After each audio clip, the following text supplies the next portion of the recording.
If you're thinking about selling your home in San Jose, this video is going to save you from mistakes I watch sellers make every single year. Mistakes that cost them tens of thousands of dollars and they're completely avoidable. There are 3 of them. By the time we're done here, you'll know exactly what they are and how to sidestep them before you ever put a sign in the ground. So here's what nobody tells you about selling in San Jose. The moment you go on the market, you're being evaluated by some of the most analytical, data-savvy buyers in the country. Engineers, executives, tech professionals who have run spreadsheets on your neighborhood before they ever step foot in your front door. They know what sold on your street 6 months ago and a year ago. They know how long the house down the block sat before it cut its price, and they know your school boundary and what the commute to Caltrain looks like at 7 a.m. These buyers are not walking in ready to fall in love and overlook things. They're walking in looking for reasons to offer less or not offer at all. Now, the 3 mistakes I'm going to walk you through are the exact things that hand those buyers ammunition. Pricing errors that kill your momentum before it builds, preparation choices that make buyers subtract value before they're done with the tour, and contract details that unravel a deal you thought you already had. You need to know what these look like before you go to market, not after. So look, let me tell you about 2 sellers I worked with not too long ago. Almost identical homes, similar square footage, similar lot, same general part of San Jose. One walked away with a clean result and they felt great. The other spent 4 months chasing the market, cut their price twice, and still ended up with less than they would have gotten in week 1. The difference wasn't the house, it was the decisions they made. The first seller came to me a few weeks before they were ready. We walked the home together, looked at what was selling and what they'd be competing against, and we had an honest conversation about price. Not the number they were hoping to hear, but one the market would actually respond to. That home sold in 8 days with multiple offers and they got their price. Now the second seller I interviewed with went with an agent who validated their number. They came out high on the market, they felt confident, and they waited. So light traffic in week 1, even less in week 2, and by week 4 they were asking what went wrong. By the time they reduced, the buyers who would have competed in week 1 were already in escrow somewhere else. And here's something I tell sellers all the time when we're having that pricing conversation. Look, I can line up 1,000 agents outside your front door, and we're all looking at the same data.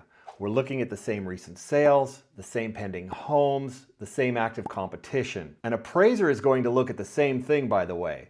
So when one agent comes in and tells you something dramatically different from what everyone else is seeing, that's worth being suspicious of. Doesn't mean they're wrong, but it's a question worth asking. And you know what? Even after I say all of that, and I'm pretty well known around here for being a very straight shooter, it still surprises me when a seller goes with the agent who told them what they wanted to hear. Every single time.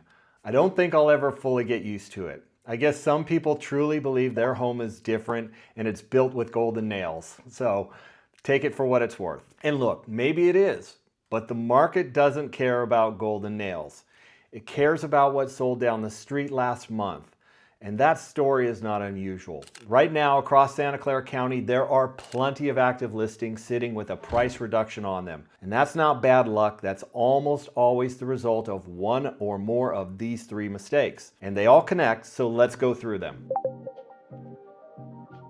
Here's a different way to look at it.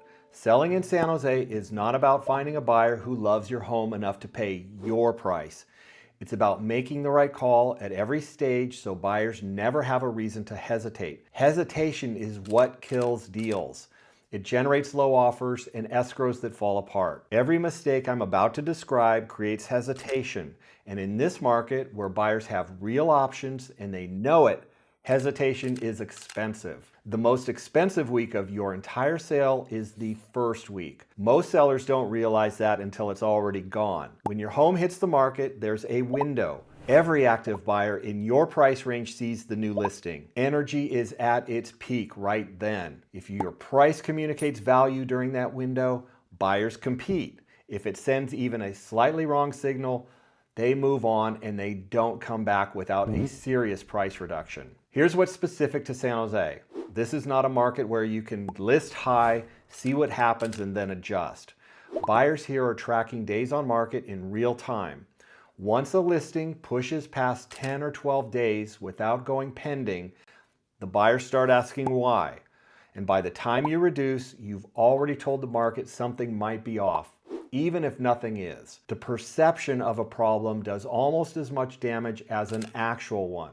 And honestly, the math on this is brutal. I had a seller in Cambrian, well-maintained home, great location. They were convinced their home was worth significantly more than what recent sales were telling us. They went with an agent who agreed to their high number. 6 weeks later, they called me. 2 price reductions, sitting empty, and they ended up selling for less than what I think we would have gotten on day one if it was just priced right from the start. 2 months of their lives gone. When I sit down with sellers to walk through price, here's what I actually show them. The sale price is the outcome, and the list price is your strategy. To build that strategy correctly, you need 3 things at once. What is sold recently nearby? Now that's your baseline. What's currently pending? Because those list prices tell you what worked well enough to generate an accepted offer. And what's actively on the market this weekend, because those are the homes your buyer's comparing you to. Line all 3 up and you stop guessing. You make a decision the market will respond to. Okay, preparation. This is where I get a lot of pushback. Buyers in this market are not looking for a project. They're not going to give you credit for potential. The buyer walking through your door is thinking about what they're going to have to deal with after they hand over $1 million+. Anything that suggests deferred attention becomes a number in their head that comes right off of the offer price. So when I walk a home before it goes to market, I'm not walking through it as your friend. I walk through it as a buyer. What I'm looking for is friction, not flaws, friction. The things that make a buyer pause, mentally subtract value, or start building a repair list before they've even made an offer. Things like fresh neutral paint will remove friction. Clean landscaping removes friction. Handling the items a buyer's inspector is going to flag anyway, before they have the chance to flag them, that removes friction. You don't have to renovate, you have to remove doubt, because when a buyer walks through without doubt, they offer completely different. I remember walking a home in Willow Glen last spring where the seller pushed back on everything. It had original paint, the backyard needed work, a bunch of the fixtures were dated. They didn't want to spend any money before listing. And every buyer who toured commented on the exact same things. Now, one offer came in, but it was well below the list price. They ended up doing most of the work anyway after price reductions, in a far worse negotiating position than if they just handled it before day one. Now, I'll be real with you. The sellers who come out best are always the ones who can step back and let their agent be honest with them. And be real, that's what you're paying these agents for. Now, my name is Kip, and I've been a licensed broker for over 20 years here in Silicon Valley. And besides being a top producer, I've sat on the ethics committee here for over a decade. And I've also managed and grown an office for the #1 brokerage in the country, overseeing billions of dollars in sales.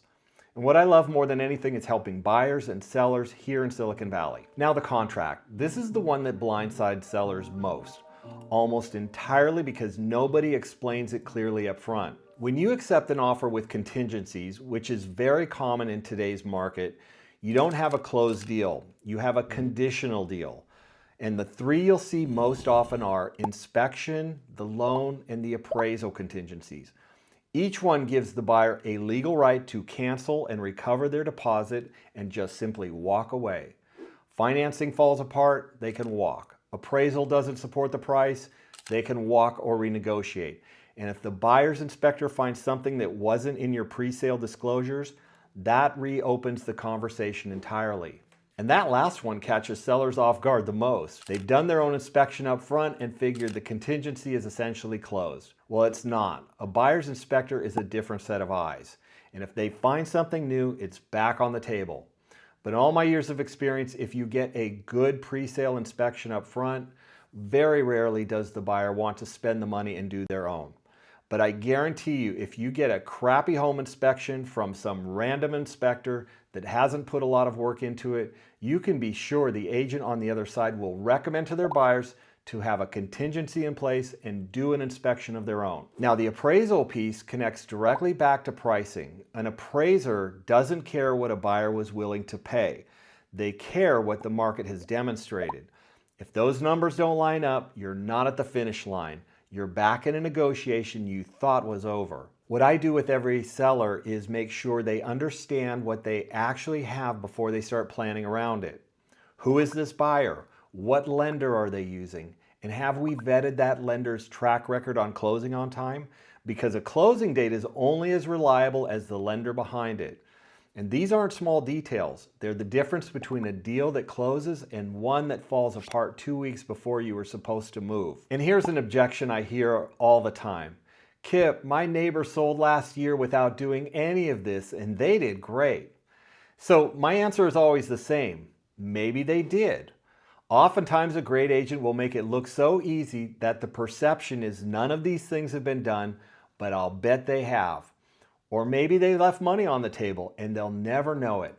Or maybe they just got lucky. Now, luck is real in real estate, but I wouldn't build a strategy around luck.